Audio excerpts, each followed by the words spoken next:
La clase de hoy día es sobre alteraciones del metabolismo del calcio y del fósforo, ¿ya? Dentro de los órganos que tienen que ver con la parte de endocrinología tenemos a las glándulas paratiroideas, ¿no es cierto? Las glándulas paratiroideas tienen la función principal de regular el metabolismo del calcio y del fósforo. Entonces, como ustedes ya conocen, el calcio es uno de los minerales que más abunda en el organismo, del cual de ellos 99% se encuentra en el esqueleto, formando lo que ustedes ya conocen, parte de la que es la parte inorgánica del hueso, formando la hidroxiapatita, y es el tercer ion más importante del organismo. Más o menos representa el 2% del peso corporal total y su promedio o su cantidad de calcio en el organismo es más o menos entre 1000 a 1200 gramos en el adulto, en un adulto medio, digamos así. Entonces, como pueden ustedes ver aquí en el gráfico, tenemos que intraóseo tenemos en el 99%, intracelular tenemos al 1% y extracelular, o sea, extracelular solo tenemos al 0.1%. Entonces, existe un flujo diario de calcio, ¿no es cierto? Entonces, así como se obtiene por vía oral el calcio, hay una resorción de calcio a nivel del hueso, va a haber una excreción y reabsorción de calcio a nivel urinario. Todo esto nos lleva a mantener una cantidad de calcio adecuada en la sangre, ¿no es cierto?, este flujo. Entonces, tenemos así que en promedio vamos a ingerir una cantidad más o menos de 1000 miligramos por día de calcio. Entonces, este calcio se va a absorber. Vamos a ver que un promedio de 400 miligramos de ellos se puede absorber y un promedio de 600 a 800 miligramos van a perderse por las heces fecales. Muy bien. Luego tenemos acá que en el fluido extracelular, como pueden ver ustedes, hay un intercambio de calcio con el hueso, hay un intercambio de calcio con el hueso, y también con el intracelular también hay ese intercambio. Luego tenemos en la parte inferior, entonces en la parte acá, en la parte inferior tenemos, miren, 10.000 miligramos se van a 10.000 miligramos se van a secretar al riñón, ¿ya? 10.000, o sea, durante el día, durante las 24 horas, más o menos en promedio se van a secretar 10.000 miligramos de calcio, pero se va a reabsorber 9.800 miligramos, o sea, el calcio que se está eliminando se va a reabsorber, la mayor cantidad se reabsorbe, ¿no es cierto?, en los túbulos, tanto proximal como distales, se va a reabsorber el calcio, ¿no es cierto? De tal manera que esta reabsorción mantiene los niveles de calcio extracelular dentro de los valores normales, siendo la excreción urinaria de calcio dentro de lo normal un promedio de 200 miligramos por día, ¿ya? En total que se excreta al día. Entonces, de esta manera tenemos un flujo de calcio que se da diario. Muy bien, entonces ya vimos que hay un calcio en el hueso, tenemos el calcio intracelular, ahora ese 0.1%, ¿no es cierto?, que es el calcio extracelular, ese 0.1% también se va a dividir. Así tenemos que de todo el calcio, vamos a ver que más o menos en promedio se dice que es entre 45 y 50%, tenemos el calcio ionizado, el calcio que está libre, ¿ya? Es el calcio que no está unido a nadie. Estamos hablando del calcio iónico que más o menos representa el 50%, y si queremos saber los valores normales, más o menos van a estar entre 4 a 5 miligramos por decilitro, o si queremos hablar en milimol, sería en promedio 1.2 milimol por litro. De este calcio extracelular, ya vimos que el 50% está libre, es un calcio iónico. El resto de calcio está unido a proteínas o formando complejos con otros aniones. Bueno, este es lo mismo que ya vimos en la diapositiva, el calcio libre o el calcio iónico también conocido como el calcio fisiológicamente activo, el que va a, digamos, el que va a unirse al sensor de calcio de la glándula paratiroidea y el que va a hacer también sus efectos a nivel extracelular e intracelular. Ya. Entonces, ya, de acuerdo a esta diapositiva de acá, vamos a ver que las concentraciones séricas de la albúmina, perdón, van a modificar las concentraciones de calcio en la sangre. O sea, estamos hablando del calcio sérico total. Vamos a hablar del calcio sérico total. Entonces, ¿de qué va a depender? Va a depender de las concentraciones séricas de albúmina. Así tenemos que el calcio, ya vemos que se une en 80% a la albúmina y en 20% a la globulina. En la primera imagen que ustedes ven acá, miren, tenemos acá el calcio 2,4 milimol por litro, ya está dentro de valores aceptables. Entonces, vamos a ver que 1,2, el 50% va a estar en forma iónica y el otro 1,2 va a estar ligado, ¿no es cierto? Va a estar ligado, puede ser, en este caso va a estar ligado a la albúmina. Y como tenemos una albúmina de 47, que más o menos 4,7 miligramos por decilitro, o sea, está dentro de los valores normales, entonces va a haber una proporción normal de calcio. En este caso no va a haber ninguna modificación de los valores de calcio con respecto a los valores de albúmina. Pero ¿qué pasa cuando tenemos el calcio? ¿Qué pasa cuando tenemos el calcio? Perdón, ¿qué pasa cuando tenemos la albúmina baja? Entonces, si tenemos la albúmina baja, ¿ya? Por ejemplo, tenemos acá la albúmina en 2,7 miligramos por decilitro, ¿no es cierto? Entonces, nos va a salir, miren acá, este calcio de acá, ya tenemos albúmina baja, entonces el calcio iónico nos va a salir dentro de lo normal, pero aquí hay poco calcio ligado. Entonces nos sale sí, no hay síntomas de calcio, no hay síntomas de calcio. De hipocalcemia, sin síntomas de hipocalcemia, ¿no es cierto? Entonces queremos ver si esos niveles de calcio son normales o no son normales, ¿no es cierto? Vamos a ver más o menos, este valor de calcio más o menos corresponde a 8 miligramos por decilitro. Cuando estamos viendo a 8 miligramos por decilitro, sabemos que los valores de calcio normal están entre 8,5 a 10,5 miligramos por decilitro. Muy bien, entonces estamos pensando que tiene un calcio bajo, ¿ya? Estamos pensando que tiene un calcio bajo, pero vemos que también tiene la albúmina baja. Para eso utilizamos esta fórmula de calcio corregido. El calcio corregido va a ser el calcio observado más 0,8 por 4 menos la albúmina, ¿ya? Menos la albúmina, que nos dan, que el valor de albúmina que nos dan. En este caso, ¿cuánto será el valor si tenemos acá? Vamos a ver acá, un segundo. Entonces, vamos a ver acá tenemos, entonces acá tenemos el calcio observado, vamos a ver que es 8, ¿ya? Más, tenemos 0,8, ya, tenemos 0,8 de 4 menos de albúmina tenemos 2,7 miligramos por decilitro, entonces tendríamos acá, serían 1,3, ¿no es cierto? 1,3 acá, 1,3. Entonces, el calcio corregido, ¿cuánto será? ¿Alguien lo sacó? Sería 9,04. Muy bien, entonces sería 9.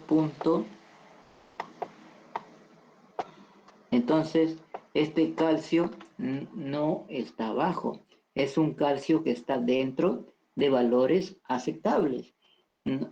Por eso que en la hipoaluminemia, si yo tengo un paciente, por ejemplo, tengo un paciente que sufre de una cirrosis hepática, que tiene albúmina baja, y también me viene con calcio sérico total bajo, entonces yo tengo que aplicar mi fórmula de calcio corregido para poder determinar si realmente ese paciente tiene hipocalcemia. ¿ya? Bueno, y la otra es que ya tenemos calcio bajo, ¿no es cierto? Con una albúmina normal, entonces en ese caso no se aplica la fórmula y vemos que esos pacientes van a tener síntomas de hipocalcemia. Bien, entonces, de esta manera podemos corregir el calcio sérico total cuando tenemos una albúmina en valores bajos. Esta es la otra fórmula que se utiliza para cuando nos dan el calcio en milimol por litro y la albúmina en gramos por litro. Pero generalmente nosotros utilizamos miligramos por decilitro, que es lo más usado. Bien, entonces ya vimos que el calcio necesitamos corrección. ¿Qué tan importante es el calcio en el organismo? Súper importante, porque el calcio forma parte de los huesos. El calcio es el mineral vital del hueso y hace que el hueso se torne fuerte y rígido. Participa en la coagulación de la sangre. Muchos factores de la coagulación son activados por el calcio, ¿no? Ustedes recuerdan la cascada de coagulación. En la contracción muscular, la participación del calcio es importante. El calcio se une a la troponina, con lo que la miosina puede ligar a la actina y producirse la contracción muscular. La señalización intracelular. El calcio es un segundo mensajero. Entonces, para que se pueda lograr continuar la vía, la cascada de señalización, tiene que participar el calcio, si no, no se da. En el sistema nervioso, el calcio es esencial para el potencial y la despolarización de la membrana. Para la sinapsis se utilizan calcio para liberar a los neurotransmisores. Ustedes han visto en la sinapsis cómo están los neurotransmisores. Están en vesículas. Y para que yo pueda esa vesícula activarse, unirse a la membrana y poder liberar al neurotransmisor, tiene que ser activados por el calcio, tiene que estar el calcio presente para que pueda darse esa exocitosis de los gránulos donde se encuentran los neurotransmisores. Sistema endocrino, todos los procesos de exocitosis, que es lo mismo que les estoy explicando en la neurotransmisión, es la secreción hormonal, requieren de calcio. Sistema cardiovascular, el calcio regula el potencial de membrana y la contracción de células musculares. Entonces, si se afectan los niveles de calcio, voy a afectar prácticamente todo el organismo, sobre todo la parte neurológica, la parte muscular, ¿no es cierto? Y, de hecho, en forma crónica se afecta también los huesos, ¿no? Entonces, qué importante es el calcio, ¿no? Y cómo en esas pequeñas cantidades se tiene que mantener, en esos estrechos intervalos, se tiene que mantener para que se dé una función adecuada de nuestro organismo.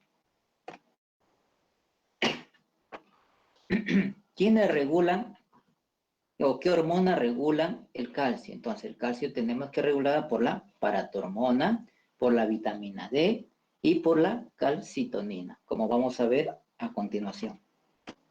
Entonces, la gran glándula paratiroidea, ya ustedes conocen, tiene una posición, ¿no es cierto? Tiene una posición que se encuentra en la parte posterior de la glándula tiroidea, ¿no es cierto? En promedio, pues el 84% presenta 4 glándulas paratiroideas, el 13% de la población puede presentar glándulas, pueden haber hasta 6 glándulas paratiroideas, y menos del 3% de la población puede solamente presentar 3 glándulas paratiroideas.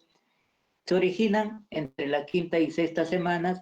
Las paratiroides superiores se van a originar de la cuarta bolsa faríngea y las inferiores de la tercera bolsa faríngea. Bueno, produce la hormona paratiroidea. Cada glándula mide de 5 por 4 por 2 milímetros. Se habla más o menos de un tamaño de una lentejita o de un grano de arroz. Y son aplanados y ovalados, como ustedes pueden ver en la imagen, con una coloración que va desde media amarillenta a un color parduzco. Pesa entre 30 a 50 miligramos cada una, ¿no es cierto? Cada glandulita pesa entre 30 a 50 miligramos.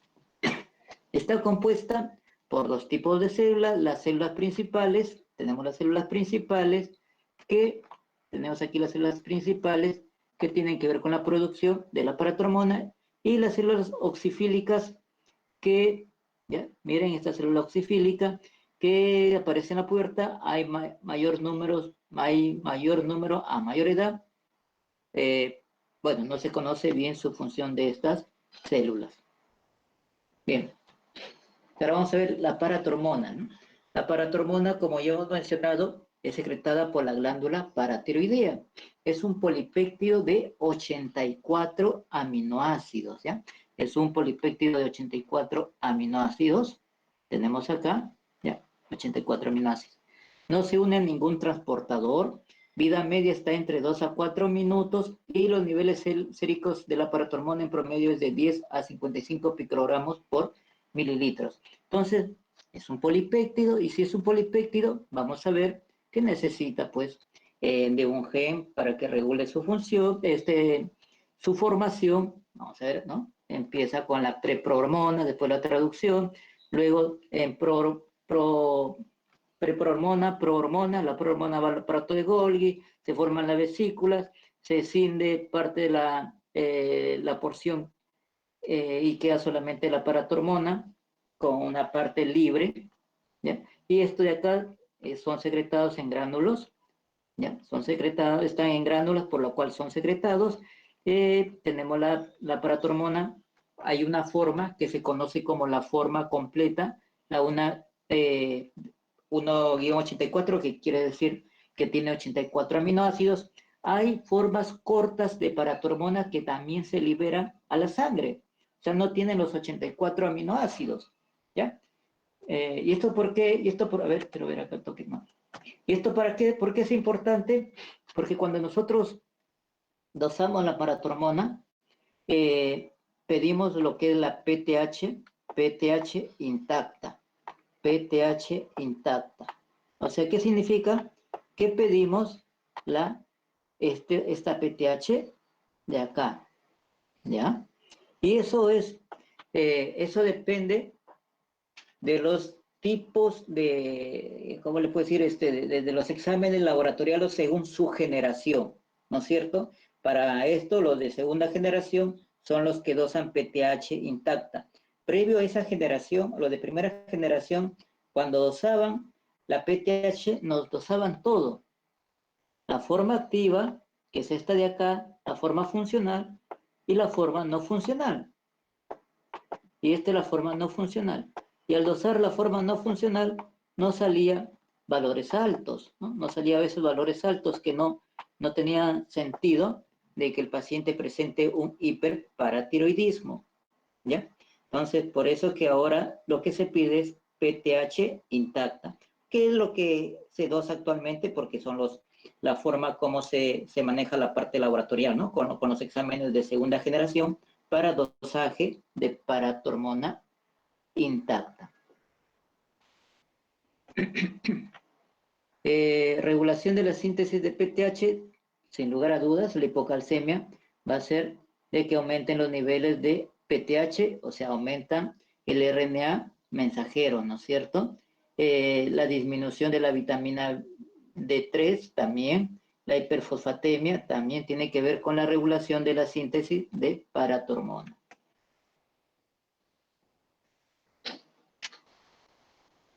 Entonces, la regulación, como vemos, de la secreción de la paratormona, la PTH aumenta bruscamente hasta 5 veces máximo cuando el calcio desciende hasta valores de 7.5 a 8 miligramos por decilitro. Se eleva los niveles de paratormona.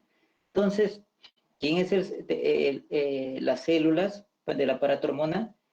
Tienen sensores de calcio, ¿no es cierto? Los niveles de calcio en el líquido extracelular regulan la secreción de paratormona al interactuar con los sensores de calcio, ¿no es cierto? Acá tenemos el sensor de calcio, ¿ya? Tenemos acá el sensor del calcio. Cuando este sensor de calcio ve que los valores de calcio están aumentados, entonces van a bloquearse la liberación, o va a disminuir la liberación de paratormona. Pero si los niveles de calcio están disminuidos, Eso entonces se va a censar que no hay calcio y por tanto va a empezar a librarse grandes cantidades de paratormona, ¿no es cierto? Entonces, para eso existe ese sensor de calcio. Este diagrama, este pequeño diagrama, nos muestra las diferentes funciones que realiza la paratormona. Entonces, por acá tenemos las funciones directas. Entonces, las funciones directas, ¿qué es lo que va a hacer? Va a aumentar la reacción. El objetivo, ¿cuál es el objetivo del aumento de la paratormona? Entonces, ¿qué pasó para que se active? Los niveles de calcio están disminuidos, ¿no es cierto? Niveles de calcio disminuidos. Entonces, si están disminuidos, va a elevarse los niveles de paratormona. La finalidad es que nosotros volvamos a la normalidad los niveles de calcio, o sea, aumentemos los niveles de calcio que están bajos. ¿Qué hace entonces? Aumenta la resorción ósea de calcio, ¿no es cierto? Empieza a haber, digamos, entre comillas, descalcificación, con la finalidad de aumentar los niveles de calcio en sangre. A nivel de riñón, aumenta la reabsorción de calcio, aumenta la fosfaturia y disminuye la fosforemia. ¿Qué más va a hacer a nivel de riñón? Va a aumentar la síntesis de calcitriol, que viene a ser la vitamina D activa, ¿no es cierto? Aumenta la síntesis de la vitamina D activa, que este aumento también va a participar en la resorción ósea, ¿ya? En la resorción ósea. Y también va a tener que ver con lo que es y a nivel intestinal, el calcitriol, va a aumentar la absorción de calcio y de fósforo, ¿ya? Por eso que acá se dice que este es un efecto indirecto de la PTH, porque no lo realiza en sí la PTH, sino estimulando la producción de calcitriol, y este calcitriol es el que aumenta la absorción de calcio y de fósforo. Y con eso se logra el objetivo de aumentar los niveles de calcio en sangre. Entonces, es casi lo mismo de lo que les he explicado. La paratormona aumenta en riñón la reabsorción de calcio, aumenta la salida de cloruro a través de los canales en la membrana vasolateral del túbulo renal, permitiendo la entrada de calcio a la célula renal a través de los canales de calcio. Una vez dentro, el calcio será expulsado por un proceso activo de intercambio sodio-calcio dependiente de paratormona y de la bomba de calcio. La paratormona inhibe el transporte de fosfato en el túbulo proximal y distal de tal manera que hace que se pierda fósforo en la orina. A nivel del riñón, a nivel del túbulo proximal renal, a través de la activación de la 1-alfa-hidroxilasa por la paratormona, va a aumentar la síntesis de la vitamina del calcitriol o la vitamina D activa, o sea, de 1,25 hidroxi vitamina D. En el hueso, la paratormona estimula la resorción al aumentar la actividad del número de osteoclastos. Entonces, de esa manera, va a aumentar la resorción de la actividad, aumenta la resorción de ósea de calcio. En los osteoblastos, la paratormona inhibe la síntesis de colágeno tipo 1, principal proteína de la matriz ósea, e inhibe la conversión en precursores de osteoblastos en osteoblastos maduros. O sea, con eso hace que se evite que se jale calcio hacia el hueso. Entonces, ¿quién más regula? Habíamos dicho la vitamina D, ¿no es cierto? Entonces, la vitamina D, vamos a ver que existen. Tenemos la vitamina D2 y la vitamina D3. Entonces, la vitamina D3 es la que tiene el organismo o, digamos, de la que está presente en los animales. Esta es la vitamina de los animales. ¿Ya? El colecalciferol. Ese es el colecalciferol. Colecalciferol. Colecalciferol. ¿Ya? Calciferol. Vamos a ver. Bueno. Y la vitamina D2 es la hormona que viene de los suplementos, pero de suplementos de origen vegetal. Y acá tenemos el ergocalciferol, ¿ya? El ergocalciferol. Muy bien. Entonces, la que se produce en el organismo, la de 3 o la de origen animal, tenemos entonces que, si como vemos, proviene del colesterol, ¿no es cierto? A través de la piel, a través del 7 de hidrocolesterol, por efecto de la luz ultravioleta, se va a formar la vitamina D3, el colecalciferol. El colecalciferol a nivel del hígado, a través de una hidroxilasa, va a hacer que se forme la 25-hidroxivitamina D3, ¿no es cierto? Y esta 25-hidroxivitamina D6 por otra hidroxilación que se produce a nivel renal por la hidroxilasa 1,alfa hidroxilasa, va a formarse la 1,25 dihidroxivitamina D3, que es la forma activa de la vitamina D3. Entonces, los efectos de la vitamina D3 es que estimula la absorción activa de calcio y fosfato en el duodeno y en el yeyuno. Aumenta la reabsorción de calcio en los túbulos contorneados proximales y distales y aumenta la reabsorción de fosfatos en los túbulos contorneados proximales. Inhibe la actividad por sí mismo el aumento de la vitamina D3 se inhibe, ¿no es cierto? Inhibe la actividad de la 1,1 alfa hidroxilasa. En el hueso va a estimular la resorción ósea y la síntesis de osteocalcina. ¿Qué es lo que pasa cuando hay déficit de vitamina D3? Se va a producir raquitismo en niños y osteomalacia en adultos, ¿ya? Bueno, esto es casi lo mismo que la diapositiva anterior. Vemos acá el efecto de la paratormona y de la vitamina D3, ¿no es cierto? Tenemos la PTH, potencia la acción de la vitamina D. ¿Para qué? Para que la vitamina D aumente la absorción de calcio y fósforo a nivel intestinal. En el hueso, como ya sabemos, la PTH aumenta la resorción ósea, ¿no es cierto? Aumenta la reabsorción a nivel renal, aumenta la reabsorción de calcio, pero disminuye la reabsorción de fósforo y de bicarbonato, ¿ya? Fósforo y bicarbonato. ¿Qué más? La paratiroides a nivel de renal estimula la alfa-1 hidroxilasa, ¿para qué? Para que se forme la vitamina, la 1,25 hidroxivitamina D3. Esta de acá, que proviene de la 25 hidroxivitamina D que se sintetizó en el hígado, va a cumplir estas funciones. Igual, miren, aumenta la resorción ósea, aumenta la absorción de calcio y fósforo y aumenta la reabsorción de calcio y fósforo a nivel renal. Entonces, hay una diferencia con respecto a la paratormona. La paratormona aumenta la reacción de calcio, pero disminuye la de fósforo. En cambio, la vitamina D aumenta tanto la reabsorción de calcio como de fósforo a nivel renal. Bien, entonces ya vimos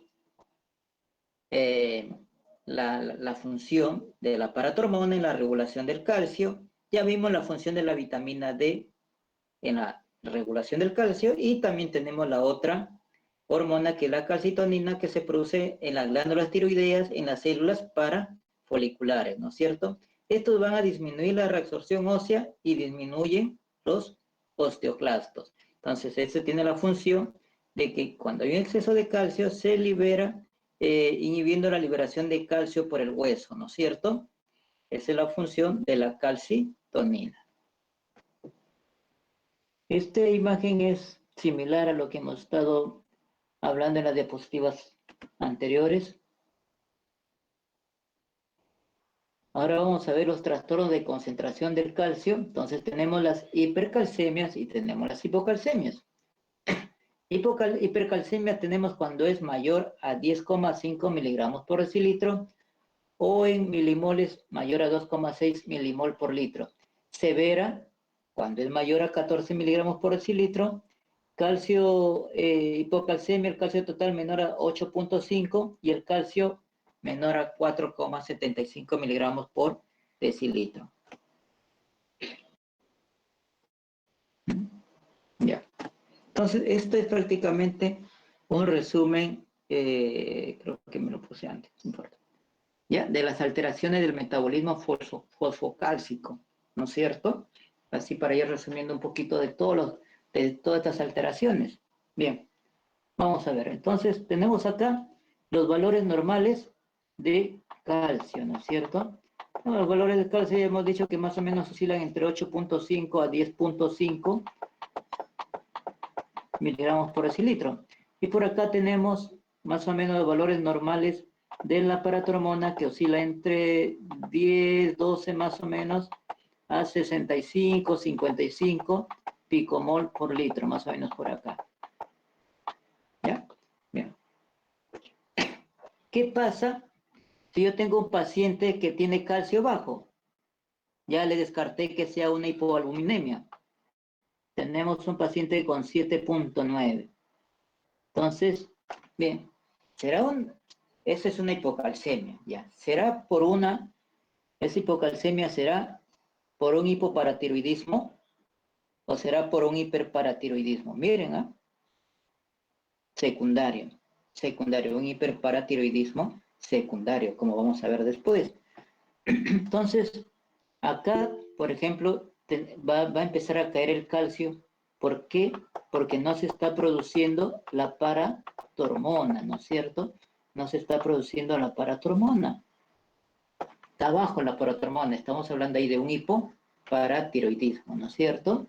¿Qué pasa si no hay una respuesta adecuada a la producción de paratormona?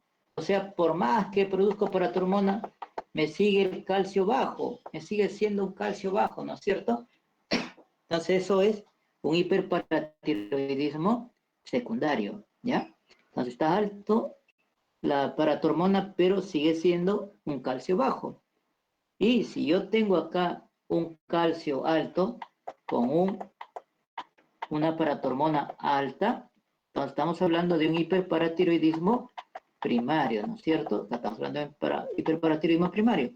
Pero hay otras condiciones. ¿Qué pasa si yo tengo calcio alto? ¿Qué pasa si yo tengo el calcio alto y mi paratormona está dentro de valores incluso normal o bajos? Puede estar normal o bajo en esta área de acá.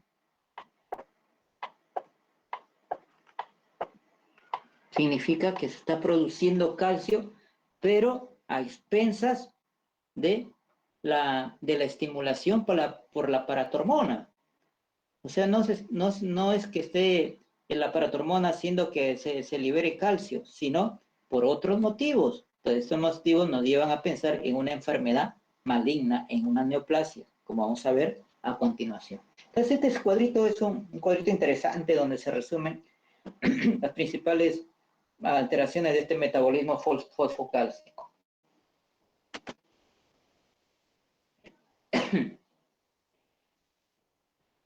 Bien, vamos a ver Doctora, ahora.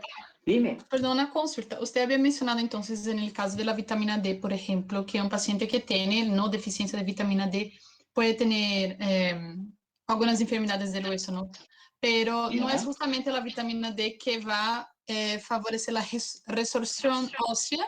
Entonces, no, esa parte que no confundió un poco, creo. Lo que pasa es que ahí la vitamina D participa en la remodelación ósea. Entonces, hay un balance tanto en la resorción como en la remodelación. Esa es la función de la vitamina E, pero fortalece al hueso, ¿ya? A pesar, es que ahí es cuando hay hipocalcemia. Entonces, cuando está bajo el calcio, ¿cuál es el objetivo? ¿Cuál es el objetivo del organismo cuando está bajo el calcio? Es aumentar los niveles de calcio en la sangre. ¿Quiénes hacen esa función de aumentar los niveles de calcio en la sangre? La paratormona, y esa paratormona activa los niveles de vitamina D3, de la vitamina D. Entonces, al aumentar los niveles de vitamina D, estamos hablando de un aumento de la vitamina D. Este aumento de la vitamina D hace que, así como la paratormona hace que se libere calcio a la sangre, igual también cumple esa función. Estamos hablando de que está en niveles altos por efecto de de la hipocalcemia, ¿ya? De la hipocalcemia. Pero en valores normales, la vitamina D tiene que ver con la remodelación ósea y tiene que ver con la densidad ósea. Tiene que ver con la densidad ósea, con la rigidez, digamos así, con la fortaleza del hueso. Esa es la función de la vitamina D en valores normales. Pero frente a una hipocalcemia, cumple la función netamente de resorción, más que de remodelación, más que de fortalecer el hueso. Entonces, en enfermedades como el raquitismo, como la osteomalacia, hay un déficit de vitamina D. Hay un déficit. Entonces, esta remodelación adecuada, ese endurecimiento o esa densidad ósea adecuada del hueso no se produce. ¿Y en niños qué va a pasar? Vamos a tener huesos blandos. Esos huesitos del niño que todavía no cierra su epífisis, va a producir que se doblen los huesitos. A nivel de las fontanelas va a ser de que no se cierren y se abran más bien, ¿no? Y va a producir otras anormalidades en el huesito del niño, ¿ya? Por falta de vitamina D, porque no está fortaleciendo de forma adecuada el hueso. Pues ahí tiene una función dentro de valores normales. En la hipocalcemia tiene otra función, ¿ya? Pero que también está dentro de su función, pero que digamos que predomina, en la hipocalcemia predomina la resorción más que la formación adecuada del hueso, digamos así, ¿ya? Ok, gracias, doctor. Y el otro de los osteomalacia, que bueno, ese ya es en adultos, ya hay otro tipo de molestias en el hueso, más que la deformación. Ya, bien. Ahora tenemos lo que es la parte de la hipercalcemia. Vamos a ver lo que es. Espérenme un segundito para ver qué he puesto acá. Ya. Entonces tenemos acá la hipercalcemia. Entonces, estamos hablando de un aumento de calcio en la sangre, ¿no es cierto? Imagínense un paciente que está con calcio aumentado, ¿ya? Entonces, 90% de estos casos va a deberse al hiperparatiroidismo primario y al cáncer. Muchas veces se descubre hipercalcemia durante un estudio de una determinada enfermedad o en el estudio de determinados síntomas característicos de la hipercalcemia. Por ejemplo, vamos a ver, hay pacientes que tienen infecciones urinarias continuas, ¿no? Le hacen un estudio, le hacen ecografía, le encuentran cálculos, ¿no? Bueno, por ahí son cálculos pequeños que a veces con medicamentos les lo logran disolver, otras veces con tratamientos no invasivos, ¿no es cierto?, como la litotricia, se logra disolver. Pero después de 2, 3, 4 años vuelven a aparecer los calcios, vuelven a disolverse, vuelven a aparecer los calcios, los cálculos. Entonces, en ese paciente formador de cálculos, entonces podemos estar sospechando de que haya un problema de una hipercalcemia y posiblemente una hipercalcemia por un hiperparatiroidismo, ¿no es cierto? Entonces ahí es importante entonces un paciente formador de calcios de calcio, digo, de cálculos en forma frecuente, de sospechar en un problema de un hiperparatiroidismo, de una hipercalcemia por un hiperparatiroidismo, ¿no es cierto? Entonces, por ahí que nos va orientando ciertas características clínicas. Entonces, vamos a ver que hay etiología de la hipercalcemia. Entonces, puede ser la hipercalcemia por una PTH elevada. Por esta PTH elevada vamos a tener un hiperparatiroidismo primario, ¿no es cierto? Ahí vamos a tener un hiperparatiroidismo primario. Esporádico, puede ser hiperparatiroidismo primario familiar, pero esporádico no. Solo hay problema de hiperparatiroidismo. Pero puede estar asociado a las neoplasias endocrinas múltiples. Puede estar asociado, son primarios familiares, que a veces tienen, o familiares que tienen este tipo de problemas. Por ejemplo, tienen un tumor hipofisiario, tienen un tumor de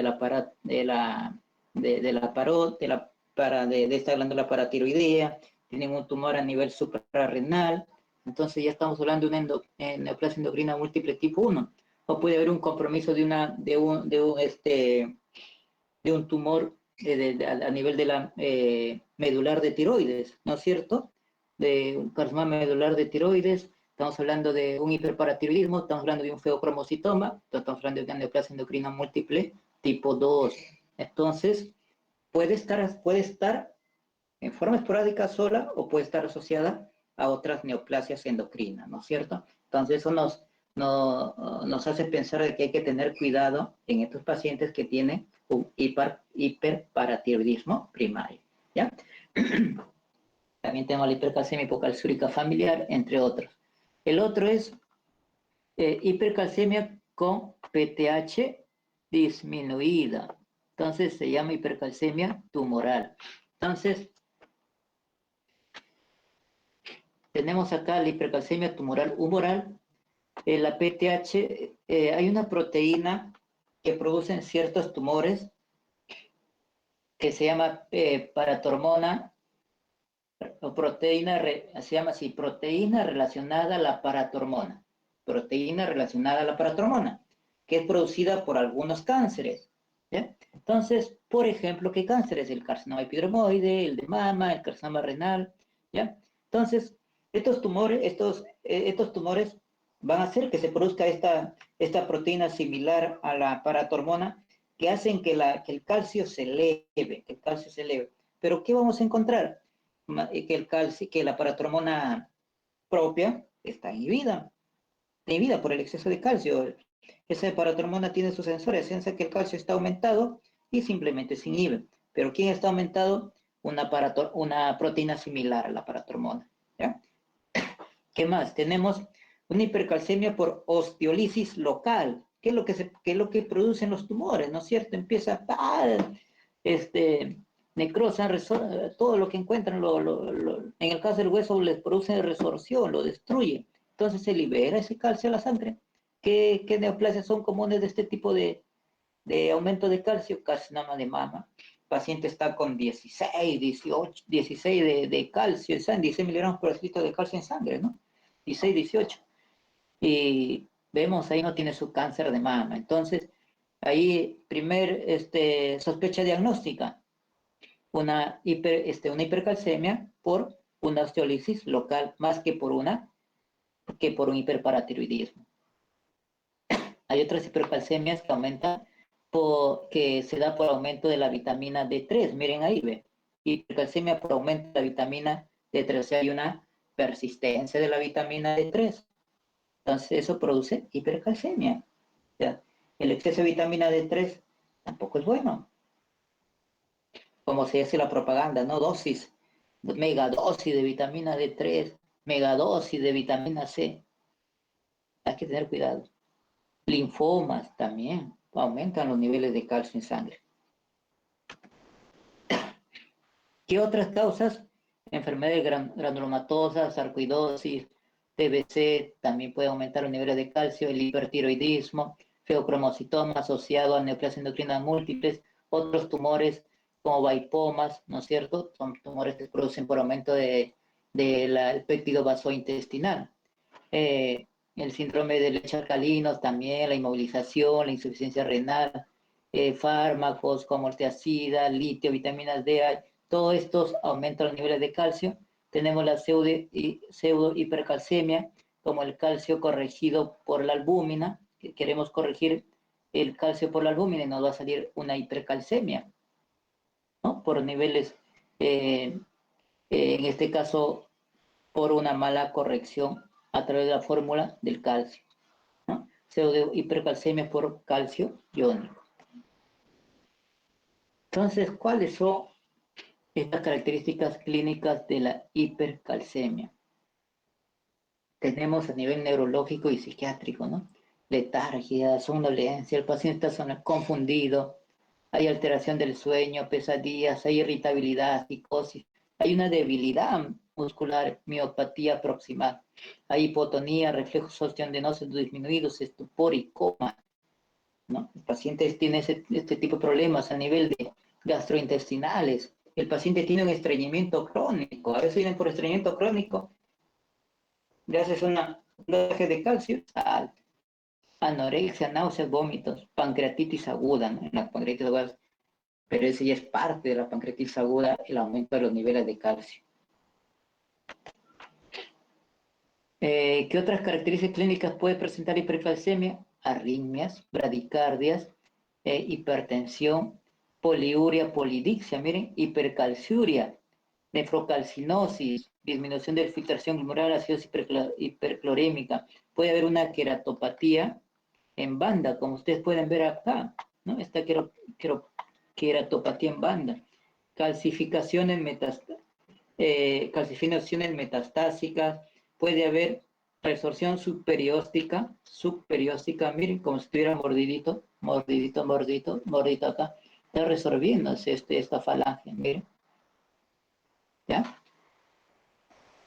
Entonces, todos esos síntomas y signos nos pueden ayudar a hacer la sospecha probable de hipercalcemia. Pero esos síntomas son inespecíficos, ¿no es cierto? Algunos que otros pueden ser un poquito más específicos, por ejemplo, ese último que hemos visto, la resorción superióstica, ¿no? Es algo característico. Pero hay otras que no. Estreñimiento, pues estreñimiento pueden tener por múltiples motivos, cansancio por múltiples motivos. Entonces, pero tú ya empiezas a sospechar de una hipercalcemia, entonces vamos a determinar las concentraciones séricas de calcio y albúmina. Corregimos ese calcio, ya que puede estar, el calcio puede ser menor de 2.8, o sea, está dentro de lo normal, ¿ya? O 10.5, menor de 10.5, entonces ese calcio corregido, en este caso está mayor de 2.8 milimol por litro o 10.5 miligramos por decilitro, entonces estamos pensando en una hipercalcemia. Pero si está con un calcio corregido mayor o igual a 3,5 o mayor o igual a 14 miligramos por decilitro, entonces vamos a tener cuidado que estamos frente a una hipercalcemia severa. Entonces, bien, ya tenemos primer diagnóstico, hipercalcemia. ¿Por qué? Vamos a ver si puede ser por una PTH. A ver, vamos a ver, podemos determinar la paratormona. Entonces, si tenemos la paratormona, si esta paratormona es indetectable, ¿qué significa? ¿Por qué ha aumentado tanto el calcio como para suprimir la paratormona? Entonces, tenemos que pensar que puede haber un cáncer, un cáncer que no es de la paratormona, sino de otro órgano que esté suprimiendo la paratormona. Y si la PTH está claramente detectable o elevada, ¿cuál puede ser el motivo de la presencia de esta paratormona alta? Un hiperparatiroidismo primario, ¿no es cierto? Generalmente el hiperparatiroidismo primario, lo más frecuente es el adenoma paratiroideo. Bueno, acá hay un diagrama, una tablita sobre el diagnóstico diferencial de hipercalcemia, ¿no es cierto? Entre el hiperparatiroidismo primario, la hipercalcemia maligna, el hiperparatiroidismo hipocalciúrico familiar, el hiperparatiroidismo primario con más deficiencia de vitamina D y el hiperparatiroidismo primario normocalcémico. Se dice que esto de acá es un estadio previo al problema de la hiperparatiroidismo con calcio alto, una etapa previa. Entonces, todas hay un aumento de calcio, ¿no es cierto? Excepto en la K, que es normocalcémico. Entonces tenemos acá, sin lugar a dudas, en la hipercalcemia maligna ya hemos visto, la paratormona va a estar baja, ¿no es cierto? En el hiperparatiroidismo hipocalciúrico familiar puede estar normal o levemente aumentado. Ya no está muy alto. En los otros sí está alto. La calciuria en el hiperparatiroidismo primario va a estar aumentado. ¿Ya? En la hipercalcemia maligna también, pero en la hipocalciuria, por su nombre se llama hiperparatiroidismo hipocalciúrico familiar. O sea, está disminuido el calcio. Esto es lo que la diferencia del hiperparatiroidismo primario. ¿Ya? Si hay deficiencia de vitamina D, también va a estar disminuido el calcio en orina. Miren acá, en el caso de la vitamina, de la 25 de hidroxivitamina D, está dentro de lo normal, ¿ya? Vamos a ver que va a estar dentro de lo normal generalmente.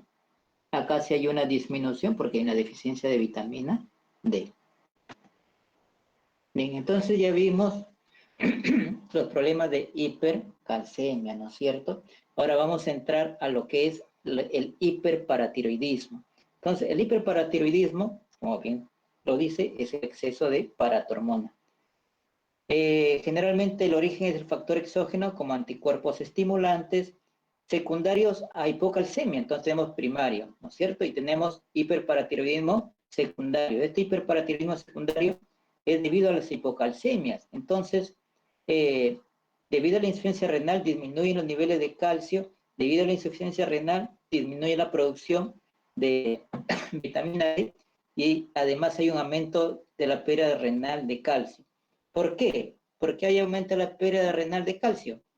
Porque los túbulos ya no están funcionando bien, hay una insuficiencia. Allá vimos que prácticamente el 90 y tanto % se reabsorbe del calcio que se va secretando, ¿no es cierto? Y si nuestro riñoncito no funciona, simplemente se excreta y ya no se va a reabsorber adecuadamente. Entonces, por eso hay una pérdida renal de calcio. Hay la irradiación de cuello, también puede haber un hiperparatiroidismo terciario. ¿Y cuándo hablamos de un hiperparatiroidismo terciario? Este exceso de calcio hace que en la glándula paratiroidea un grupo de células formen un nódulo autónomo que ya no responda digamos, ese sensor de calcio prácticamente se pierde y simplemente se forma un nódulo autónomo de productor de paratormonas, o sea, libera paratormonas sin tener control. O sea, eso se conoce como un hiperparatiroidismo terciario. ¿Qué más tenemos en el hiperparatiroidismo terciario? Hiperparatiroidismo, hay hiperplasia, ¿no? Células principales 14%, 1% de células claras. El adenoma viene a ser, el hiperplasia viene a ser el 14%. Luego tenemos o sea, hiperplasia, toda la glándula paratiroidea se aumenta de volumen. Y no todas, una o dos de las glandulitas aumentan. Luego tenemos la formación de adenomas en la misma glándula paratiroidea, que es el de mayor porcentaje, 80%. El carcinoma es menor porcentaje, es palpable, un 50% de ellos metastásico a ganglios regionales, órganos de metástasis, a pulmón, a hígado y a hueso. ¿No? Ese es un adenoma paratiroideo. Miren acá la patología. Tenemos acá el adenoma paratiroideo, ¿no es cierto?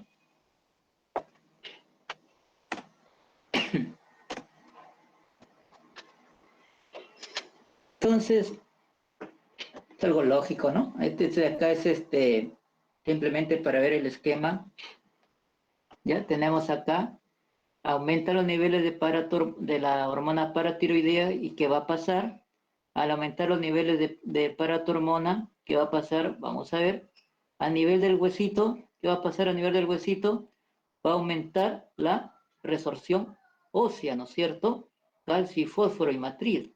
Entonces va a haber aquí aumento de la resorción ósea, va a haber debilidad de los huesos, se va a formar aquí una especie de, se llama tumores marrones, tumores pardos, que son zonas de descalcificación. ¿Bien? Fibrosis quística, zonas de fibrosis quística. No, vamos a ver zonas de fibrosis quísticas en el hueso. ¿Ya? ¿Qué más dice? Puede haber una compensación, incremento de la actividad osteoblástica, pero ese es mínimo. Ese es mínimo.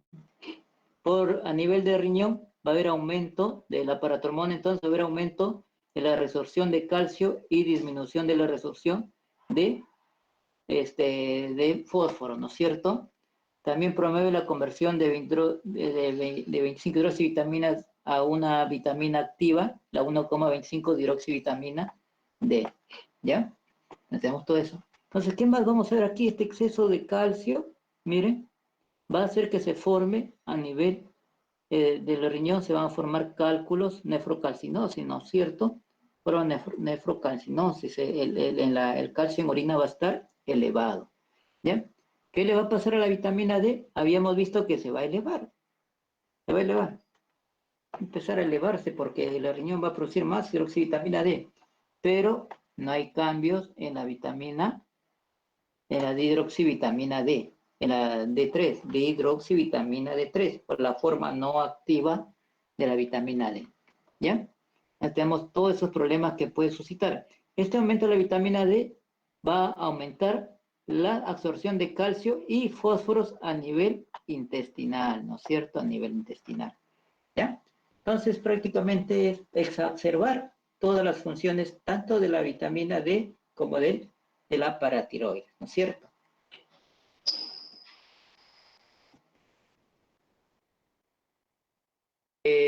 Hiperparatiroidismo, la incidencia es del 0.5 a 10%, mujeres 3 a 1 en comparación con los hombres, ocurre a todas las edades con un pico de los 60-50% de los pacientes son asintomáticos y el diagnóstico a veces es fortuito, ¿no es cierto? Entonces, a veces es por un examen de rutina que se hace y se encuentra niveles de calcio alto, ¿no? Pero ya vamos a ver que los pacientes que hacen síntomas, sí, pues hay dolor de huesos, hay facilidad a producirse fracturas. Miren este hueso débil, ¿no? Débil, con unas zonas descalcificadas, ¿no? Una fibrosis quística, una especie de fibrosis quística aquí, acá, ¿no? Y miren este cráneo en sal y pimienta. Este es un cráneo característico de un paciente con varios años de hiperparatiroidismo, ¿no es cierto? Manifestaciones clínicas, inicio insidioso, por ejemplo, por urolitiasis, cuadro severo por dolor óseo y fracturas patológicas. Hay pacientes, imagínense, recién llegan a la consulta cuando tienen 1, 2, 3 fracturas patológicas en el cuerpo.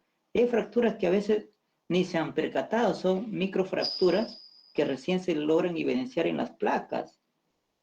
¿Ya? Han tenido fracturas, pequeñas fracturas, que a veces pasan como un dolor óseo, pero de repente ya tuvieron una fractura mayor, le toman otra placa, por ahí ha tenido otra fractura. ¿Por qué? Porque ese hueso está muy débil. ¿Ya? El 25-30% de los pacientes pueden tener nefrocalcinosis, ¿no? Manifestaciones clínicas, la que ya hemos visto en las diapositivas anteriores, a nivel del sistema nervioso central, letargia, hiporreflexia, estupor, psicosis, coma, a nivel renal, poliuria, litiasis, nefrocalcinosis, disminución de la tasa de filtración glomerular, entre otros, ¿no es cierto? Una de las características para resaltar, ¿ya? Para resaltar es esto de acá, estreñimiento, ¿ya? El paciente está nauseoso, ¿ya? Presenta mialgias, presenta dolor osteomuscular, no solamente debilidad, sino dolor, ¿no? Artralgias y mialgias, como figura acá. ¿Ya? Y a nivel óseo, se toma su plaquita, vamos a ver una osteoitis fibrosa quística, ¿ya? Fracturas patológicas, acá tenemos otra osteoitis fibrosa quística, disminución de la densidad ósea, que viene a ser una osteoporosis. O sea, esta es una osteoporosis secundaria por un hiperparatiroidismo. Tenemos la nefrocalcinosis, ¿ya? El cráneo en sal y pimienta, habíamos visto la reducción superióstica, ¿ya?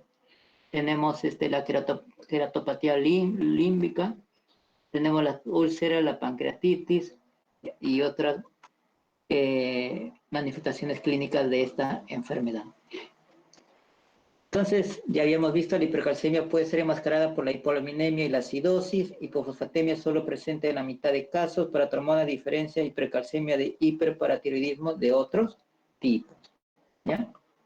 Bien, entonces ya tenemos nuestro paciente, ya vimos sus características clínicas, ya hicimos el diagnóstico, podemos tener un paciente que tiene la hipercalcemia por un hiperparatiroidismo primario, y si no es así, tenemos que descartar las otras posibles causas de hipercalcemia. Bien, entonces, el tratamiento, tenemos el tratamiento, vamos a ver que puede, en el caso de que sea una hipercalcemia severa y que necesite un rápido tratamiento, vamos a necesitar de el tratamiento con hidratación con cloruro y con diuresis forzada. ¿Ya? Entonces, eso nos va a ayudar a disminuir los niveles de calcio que están bien altos, mayor de 14, 15, 16. Ese calcio tenemos que bajarlo. Entonces, en esos casos utilizamos hidratación y diuréticos. Bien, tratamientos ya para un periodo más largo hasta que el paciente se opere. Porque en el caso del hiperparatiroidismo, el paciente, sea hiperplasia, sea adenoma o sea cáncer, el tratamiento de elección es el tratamiento quirúrgico.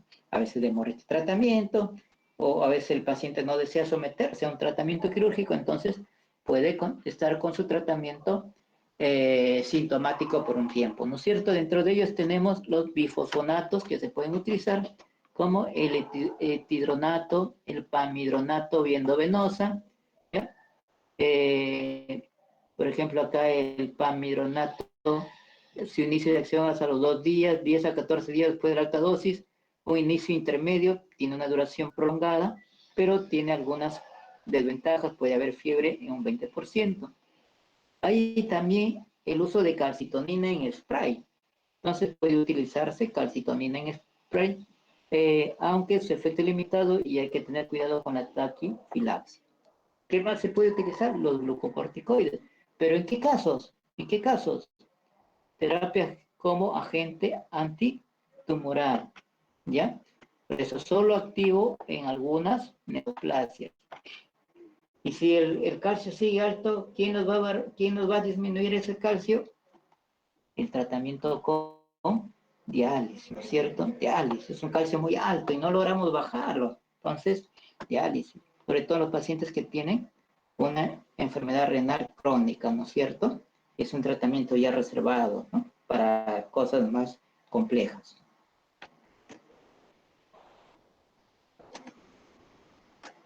Entonces, hipocalcemia, ya habíamos visto la deficiencia de vitamina, perdón. La hipercalcemia en cáncer, ya habíamos visto, la causa muy común de hipercalcemia, especialmente en pacientes hospitalizados. El hueso puede tener o no metástasis evidente. Los pacientes con hipercalcemia y cáncer suelen ser asintomáticos, miren, ¿ah? Tienen niveles altos de calcio, pero están asintomáticos. La mayoría de tumores sólidos se debe a la secreción del péptido relacionado a la paratormona. Este es un péptido que tiene cierta homología con la secuencia de aminoácidos N-terminal de la PTH, o sea, de la secuencia activa de la paratormona. Por eso que hace que se activen los receptores de paratormona y hace que cumpla las funciones de la paratormona, esta proteína relacionada a ella. De esta manera es que se produce una hipercalcemia. Bien, hasta ahí vamos a hacer un pequeño descanso, ¿ya? Unos 5 minutos, ¿les parece? Está bien. Ya seguimos. Ahora vamos a ver la otra parte que corresponde a la hipocalcemia.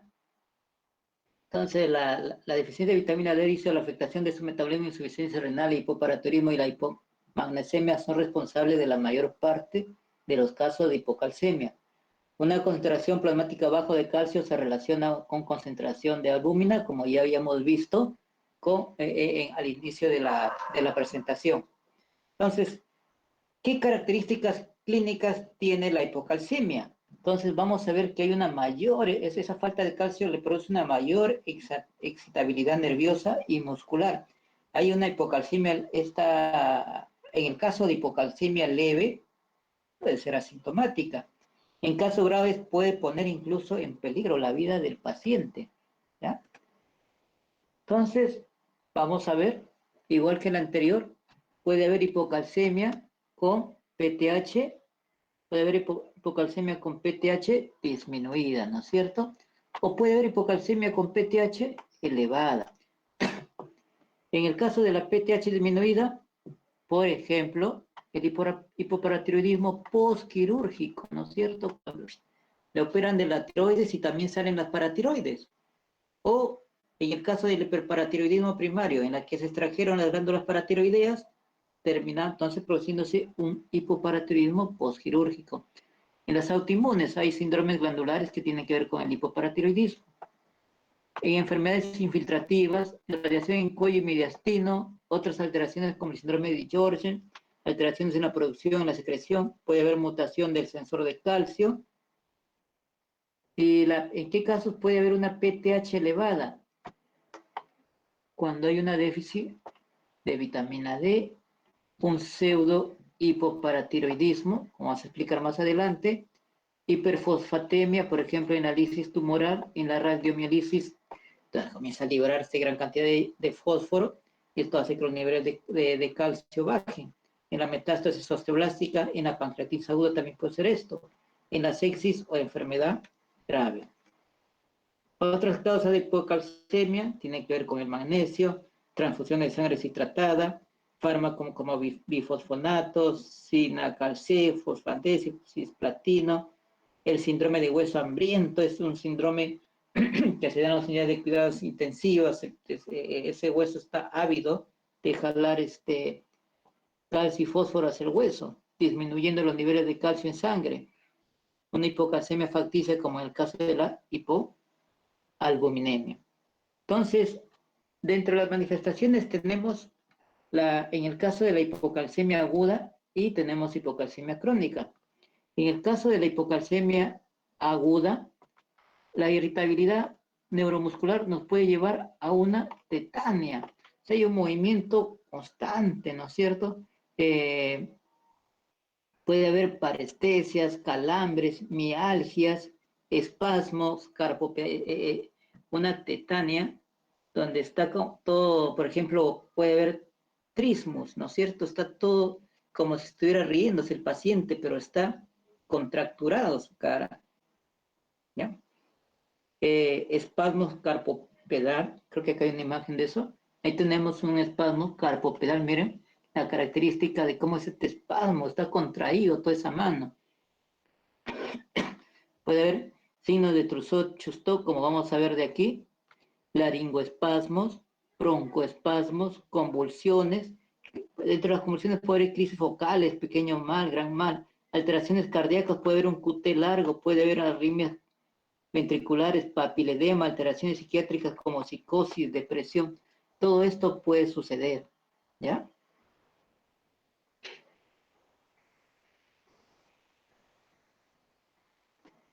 Hipocalcemia crónica. Tenemos las calcificaciones ectópicas, puede haber calcificaciones en ganglios basales, ¿ya? Síntomas extrapiramidales por una hipocalcemia crónica, cataratas subcapsulares, alteración en la dentición, piel seca y gruesa, puede haber uña y pelo quebradizo. En algunos pacientes tienen este tipo de problemas, ¿no? Puede verse por esta hipocalcemia crónica que puede suceder. Quiero ver acá el toque, déjame ver. Bien. Entonces aquí, por ejemplo, tenemos ya, está bien. Entonces tenemos acá el signo de Chustok, ¿no es cierto? Entonces el signo de Chustok, como ustedes pueden ver, ¿ya? Va a haber una contracción de los músculos faciales ipsilaterales que son provocados al tocar el nervio facial. ¿No? Estamos tocando acá el nervio facial, de tal manera que esto de acá, vamos a ver justo delante del lóbulo de la oreja, justo delante del lóbulo de oreja, por debajo del arco cigomático, ¿ya? A ese nivel hacemos unos toques, ¿ya? Unos toques, y vamos a producir contracción del labio hasta el espasmo de todos los músculos faciales, y este espasmo va a depender de la gravedad de la hipocalcemia, ¿no es cierto? Depende de la gravedad de la hipocalcemia que se produzca este espasmo ipsilateral de la cara. ¿Ya? Entonces, eso es conocido como el signo de Chustok y es característico en las hipocalcemias. ¿Qué otro signo es característico? Tenemos el signo de Trousseau, que ya lo habíamos visto en la diapositiva anterior. Tenemos acá igual el espasmo carpopedal, vamos a ver el espasmo del carpo, ¿ya? Entonces, ¿qué vamos a hacer acá? ¿Cómo lo podemos producir? Este signo a veces es espontáneo, pero también podemos producirlo. En el caso de que no se dé espontáneo, podemos producirlo. ¿Cómo? Vamos a hacer acá la insuflación, ¿ya? Con el tensiómetro, vamos a insuflar, captamos la presión sistólica. Una vez que captamos la presión sistólica, bajamos 20 milímetros de mercurio de la presión sistólica que hemos captado y mantenemos ese nivel de presión por 3 minutos. Lo mantenemos por 3 minutos. Y si se produce este espasmo, vamos a ver que estamos frente al signo de Trousseau, característicos de una hipocalcemia. ¿Ya? Son los dos signos bien característicos. Entonces, tenemos acá también la hiperreflexia. Se va a dar acá también, va a haber hiperreflexia. ¿Ya? Puede haber, como ya lo habíamos mencionado, estridor o espasmo laringio. Miren esta convulsión tipo tetania. Esta convulsión tipo tetania con los brazos encogidos y el cuerpo se va a arquear. Van a hacer un arco acá. Tetania, que viene de tétano, ¿no? El tétano tiene una convulsión característica que es en arco. Entonces puede producirse por el calcio también este tipo de convulsiones. Electrocardiográficamente hay un QT prolongado. Entonces todos estos síntomas y signos vamos a tener en cuenta para lo que es, perdón, vamos a ver acá, para lo que es la hipocalcemia, ¿no es cierto? Hay hipocalcemias agudas, que hay que tener mucho cuidado, y hipocalcemias crónicas, ¿no? Cataratas subcapsulares, uñas y pelos quebradizos. Entonces, eso nos puede dar indicio de una hipocalcemia crónica. Bien, entonces, estamos ante la sospecha de una hipocalcemia, ¿no es cierto? Entonces, vamos a determinar el calcio y la albúmina en suero. Entonces, si tenemos un calcio corregido, y este calcio es mayor a 2.1 o mayor de 8.5, entonces significa que el calcio está dentro de lo normal. Si tenemos un calcio corregido menor a 2.1 o menor a 8.5 miligramos por decilitro, o sea, menor a 2.1 milimol por litro, o menor a 8.5 miligramos por decilitro, entonces estamos frente al diagnóstico de una hipocalcemia. Bien, tenemos el diagnóstico de hipocalcemia. ¿Qué nos interesa en las hipocalcemias? Por ejemplo, determinar la urea y la creatinina. ¿Por qué? Porque la enfermedad renal crónica severa, ¿no? Ya hemos visto que puede dar origen a una hipocalcemia y esta hipocalcemia nos puede dar origen a un hiperparatiroidismo secundario, ¿no es cierto? El hiperparatiroidismo secundario se presenta con hipocalcemia, ¿ya? Entonces, aquí sí interesa ver nuestra albúmina, ver nuestra urea, nuestra creatinina, para ver que no haya un compromiso renal. No hay un compromiso renal, entonces seguimos buscando. Podemos ver el magnesio, hay un déficit de magnesio, también nos puede indicar que eso esté produciendo una disminución de calcio, ¿ya? Puede haber, ¿cómo yo puedo sospechar? Miren, laboratorialmente, sin tanto análisis. Tengo un fosfato bajo, tengo un calcio bajo y tengo un fosfato bajo. Si tengo un fosfato bajo y un calcio bajo, ¿qué hace la vitamina D? La vitamina D a nivel intestinal absorbe calcio y fosfato. A nivel del riñón reabsorbe calcio y fosfato. Entonces, si tenemos un fosfato bajo, significa que no se está absorbiendo ni reabsorbiendo fosfato por la vitamina D, por eso que se nos está bajando. Pero ¿qué pasa? Ese ya nos hace sospechar, ojo, sin necesidad de todavía pedir la vitamina D. Ahí en ese caso queríamos confirmar con un dosaje de la vitamina D, ¿no es cierto? Con la 25-hidroxivitamina D. Pero si tenemos un fosfato alto, calcio bajo, fosfato alto, que está sospechando de un hipoparatiroidismo. Aquí sí vale ya pedir la paratormona. Entonces tenemos la paratormona baja o indetectable. ¿Por qué está baja sin deber estarlo la PTH? Entonces, entonces tenemos acá la PTH baja, entonces puede ser una PTH idiopática, ¿no es cierto? Un problema idiopático, o un hipoparatiroidismo de un síndrome poliglandular, por ejemplo, o puede ser postoperatorio, puede ser por un déficit de magnesio, también puede ser. Si tenemos la PTH alta, ¿por qué la elevación de la PTH no normaliza el calcio? Puede ser de que no haya una respuesta adecuada de la vitamina D, y eso hace que no se normalice el calcio. Puede haber un pseudo hipoparatiroidismo, o sea, hay una resistencia a la PTH elevada. Entonces, eso ya es resistencia a la paratormona. En ese caso se mantiene PTH alta con niveles de calcio bajos, digamos, en límites casi normales, pero bajos. Y puede haber otras causas que habría que investigar. Entonces tenemos, miren acá, estamos hablando acá de hipocalcemia, ¿ya? Entonces, calcio bajo, calcio bajo. Entonces, ¿qué va a pasar con el fósforo en el hipoparatiroidismo? Va a estar alto. Tanto en el hipoparatiroidismo como en el pseudohipoparatiroidismo, el fósforo va a estar alto. ¿Qué va a pasar en la enfermedad hepática? Va a estar bajo, y en la enfermedad renal también va a estar alto, ¿ya? Entonces, la paratormona en el hipoparatiroidismo, ahí está, va a estar bajo. En el pseudo hipoparatiroidismo va a estar alto. En la enfermedad hepática va a estar alto, y en la enfermedad renal va a estar alto. Nos va a dar un hipoparatiroidismo secundario, ¿no es cierto? Si hay una enfermedad hepática, no se va a sintetizar adecuada la 25-hidroxivitamina D, o sea, va a estar bajo. En los otros casos normales. En el hipoparatiroidismo, ¿quién estimula la síntesis de la vitamina D? D3 o la D activa, el hipoparatiroidismo. Entonces, estos niveles van a estar bajos. Acá, pseudo hipoparatiroidismo también van a estar bajos. En la enfermedad hepática pueden estar bajo normal. Y en la renal, de hecho, que van a estar bajo porque no se va a producir de forma adecuada por el daño renal que se presenta.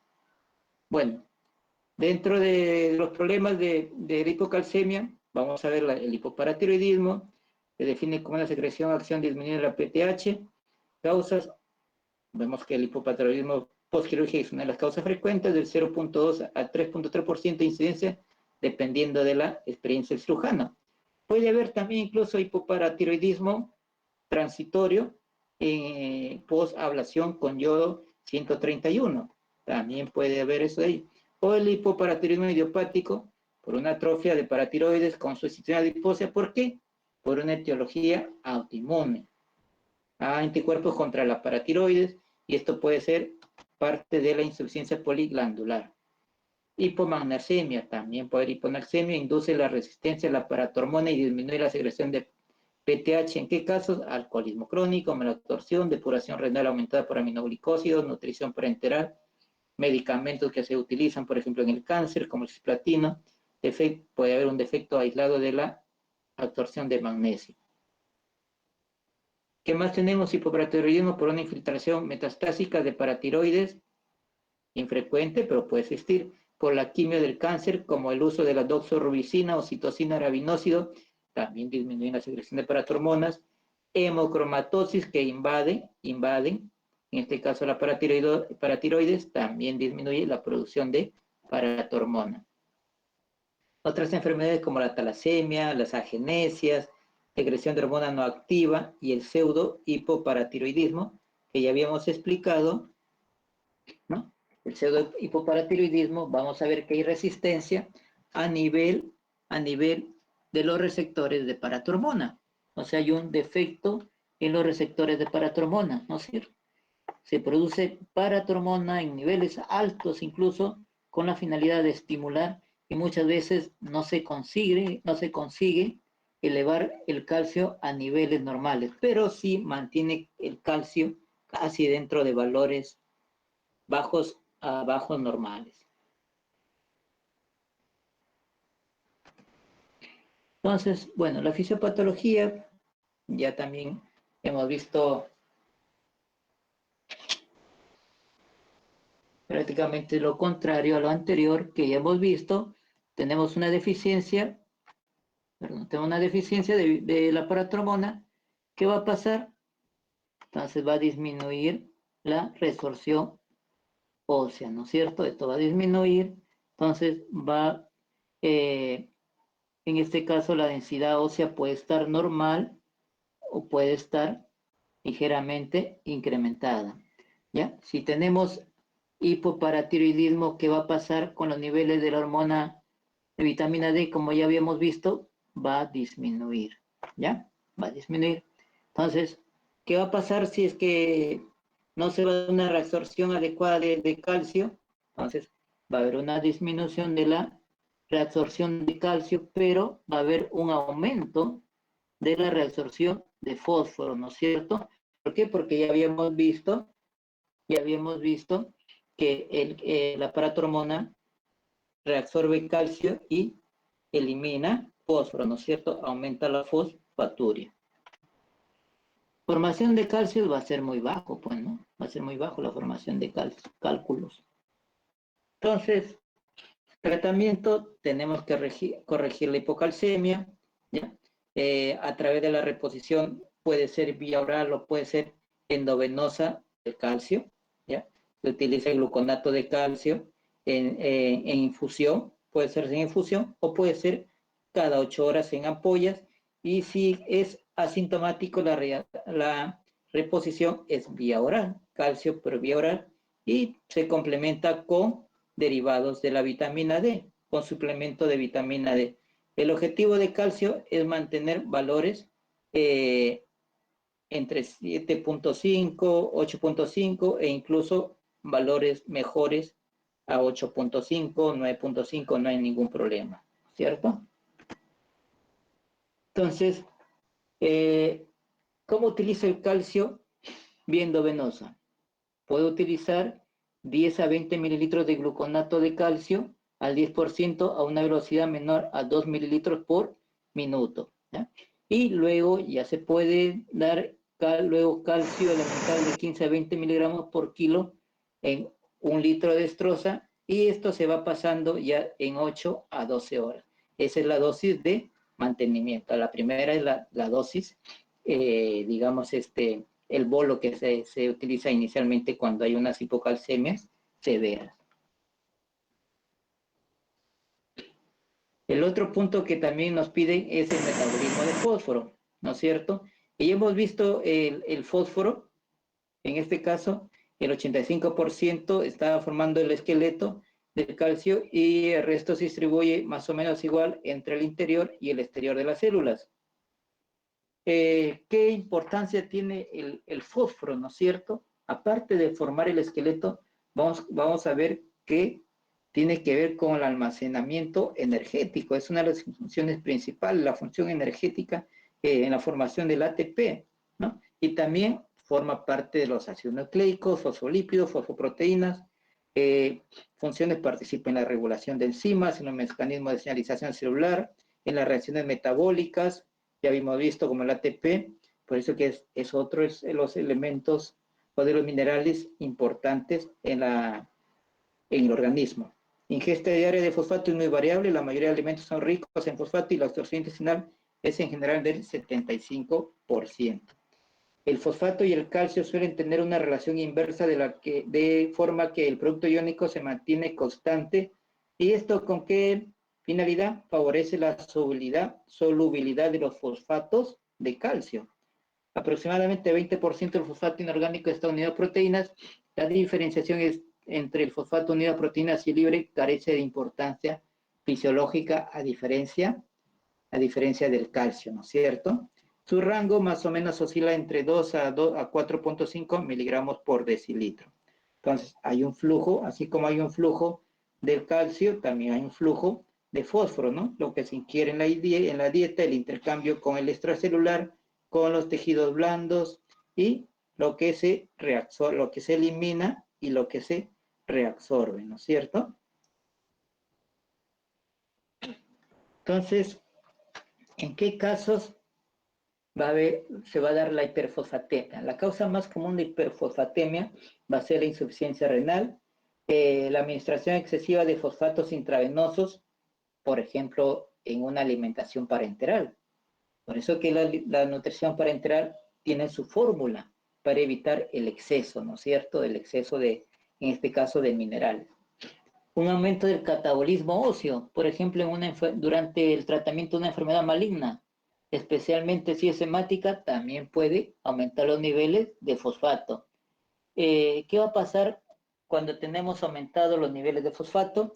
Va a inhibir la 1-alfa hidroxilación de la hidroxicolecalciferol en los riñones, por tanto va a disminuir los niveles de vitamina D3 activa. Ahora, Si se combina con el calcio, vamos a tener depósitos metastásicos de calcio en los tejidos e hipocalcemia. Eso es lo que ya hemos visto, el deterioro renal, hipoparatiroidismo, el pseudohipoparatiroidismo, estados catabólicos, por ejemplo, síndrome de lisis tumoral, entre otros. Ahora, ¿qué tenemos con respecto a la hipofosfatemia? Entonces, hallazgo bioquímico común leve, no suele acarrear muchas consecuencias. Hipofosfatemia grave, se influye de manera importante en el funcionamiento de las células, especialmente las musculares, puede ser en la debilidad muscular y en la radiomiólisis. Limita la formación de compuestos esenciales con contenido en fosfatos, como el ATP, como el 2,3 difosfoglicerato. Entonces hay que tener cuidado, ¿no? La hipofosfatemia crónica es causa también de raquitismo y osteomalacia. ¿Por qué? Porque eso nos da indicativo de que tenemos la vitamina D disminuida. La hipofosfatemia puede ser debido a una disminución de la absorción intestinal o a un aumento de la excreción o las redistribuciones renales. Es habitual durante el síndrome de abstinencia de alcohol y su origen es multifactorial. Entonces, importante mantener los niveles de fosfato dentro de lo normal. ¿Ya?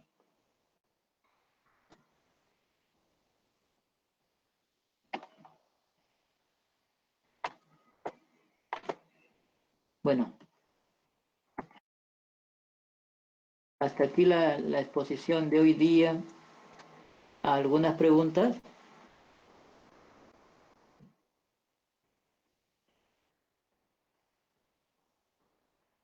Hola, Doc. Sí, yo tenía una consulta. Tal Dime. vez, ¿cómo es el síndrome de hueso hambriento, el que estaba comentando usted? No logré comprender muy bien. Ya, por ejemplo, tenemos un paciente que ha tenido hiperparatiroidismo, ¿ya? Un paciente con hiperparatiroidismo. Ese paciente ha estado perdiendo por la resorción ósea calcio y fósforo ha perdido. Pierde y se producen los huesitos con osteoporosis, los huesitos con esas fibrosis osteoquísticas, de tal manera que ese hueso está débil, ¿ya? Le falta calcio a ese hueso, ¿ya? Entonces, ¿pero por qué? ¿Por qué? Porque tiene la paratormona alta que está haciendo que se produzca la resorción ósea. ¿Qué pasa si yo extraigo las glándulas paratiroideas que me están produciendo la paratormona? Entonces, es como si yo eliminara la causa que está haciendo que el hueso se produzca la resorción ósea.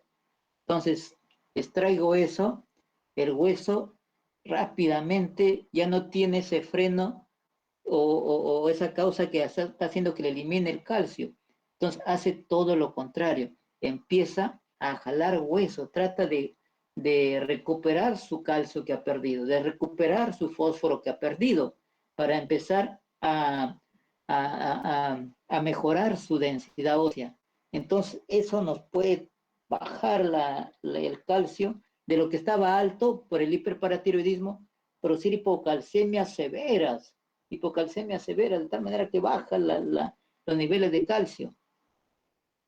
De hecho, que eso actualmente es bien difícil que se dé, porque los cirujanos pues trabajan ahora con endocrino, trabaja con nutrición, con los mismos intensivistas manejan la parte de lo que es electrolitos y todo lo que es, ni bien se opera ese paciente y hasta que se le suplementa con calcio y fósforo endovenoso, ¿no es cierto? Para evitar que ese síndrome de hueso hambriento nos lleve a una hipocalcemia e hipofosfatemia severa. A eso se refiere el hueso hambriento. Excelente, gracias, doctor. Ya. Muy bien. Doctor, una Dime, pregunta. dime. Ya. ¿En qué caso, en una hipercalcemia, ya le podríamos indicar diálisis? ¿En qué casos en una En la hipo, hipercalcemia. ya, en qué caso en hipercalcemia le podemos indicar diálisis? Ya, en este caso hay pacientes que están con un calcio alto, mayor a 16. ¿Qué es lo que pasa? De que ya empiezan a hacer síntomas y empiezan a tener problemas ya neurológicos severos. En estos casos y no está dando resultado, los diuréticos, no está dando resultados la hidratación. Y aparte de eso, podemos estar frente a un paciente con una enfermedad renal crónica que nos está haciendo hipercalcemia y lo estamos hidratando y le estamos poniendo diuréticos y se nos está edematizando. Necesariamente tenemos que pasarlo a diálisis. Uno es entonces que no nos respondan al tratamiento común y otra es que tenga complicaciones como una enfermedad renal crónica de fondo. Doctor, ¿y cuánto tiempo tenemos que esperar, o sea, para que haga efecto y, bueno, el tratamiento, que sería la hidratación y los bifosfonatos? ¿En cuánto tiempo sería? No, en el caso de la hidratación y en el caso de los diuréticos es en horas, es en horas. El efecto es en horas, 3, 4, 5, 6 horas, el efecto ya está dando resultados en la disminución de los niveles de calcio, porque estamos excretando calcio por la orina. Y en el caso de los bifosfonatos, es al tercer día, a partir del tercer día para adelante, es que empieza a tener su efecto. Gracias, doctor. Así es. Doutor, em um paciente Dime. com osteomalácia, a partir do momento, mesmo que haga ele tratamento, é parte do hueso que a recuperar, ¿verdad? O si se puede. ¿Cómo? Perdón, no te entendí, disculpa. Em um paciente que tem osteomalácia, quando empieza o tratamento, esta parte do hueso que ya está patológico, ¿se puede recuperar o no? En el caso de la en el caso de la osteomalacia, donde hay dolor de huesos, donde hay pérdida de la densidad, mejora. De mejorar, sí mejora con la vitamina D, con el tratamiento con la vitamina D. Mejora su densidad. Ah, sí. Pero la estructura del hueso entonces puede mejorar la densidad. Claro, lógico, mejora la estructura del hueso. Ok, gracias. Ya.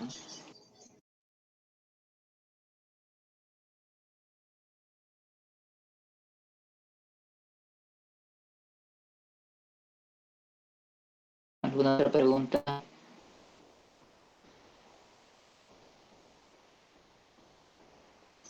Creo que no, doctor, todo claro. Ya. Listo, nos vemos el próximo miércoles en la siguiente clase. Ok, doctor, muchas gracias. Muchísimas gracias. Gracias. Gracias también. Gracias, doctor. Dios lo bendiga. Gracias, muchas gracias. De igual manera. Hasta luego. Doctor, bendiciones. Gracias, doctor. Gracias, de igual manera. Hasta luego. Gracias, doctor.